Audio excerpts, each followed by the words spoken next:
এই যে আমি আজকে নুডলসের রেসিপি নিয়ে আসছি। তো এখানে নুডলস রান্না করার জন্য উপকরণগুলো দেখুন।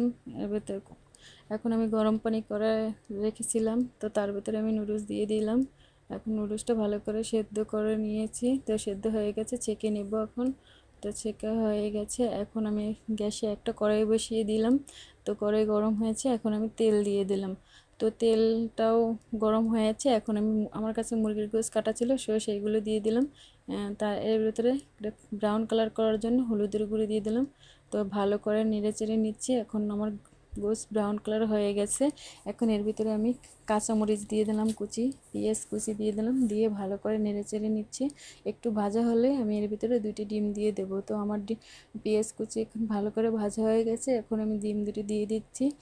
ডিম দুটি দিয়ে ভালো করে নেড়ে নিচ্ছি, যাতে ভালো করে নেড়ে নিচ্ছি, যাতে পেঁয়াজ মরিচ মুরগির গোশ সব এক হয়ে যায়। এভাবে আমি নাড়ছি ভালো করে।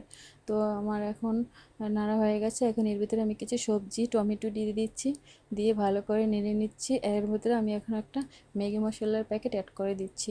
ভালো ম্যাগি মশলা দিয়ে সব কিছু আমি একসাথে করে ভালো করে মিশিয়ে নিচ্ছি। তো এখন আমি এর ভিতরে নুডলস দিয়ে দিচ্ছি। নুডলসটা দিয়ে এখন আমি ভালো করে নেড়ে চেড়ে নিচ্ছি।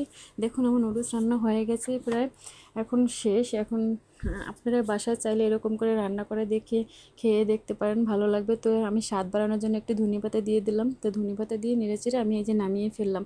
তো কেমন হয়েছে রান্নাটা আপনারা বলবেন এবং লাইক কমেন্ট দিয়ে শেয়ার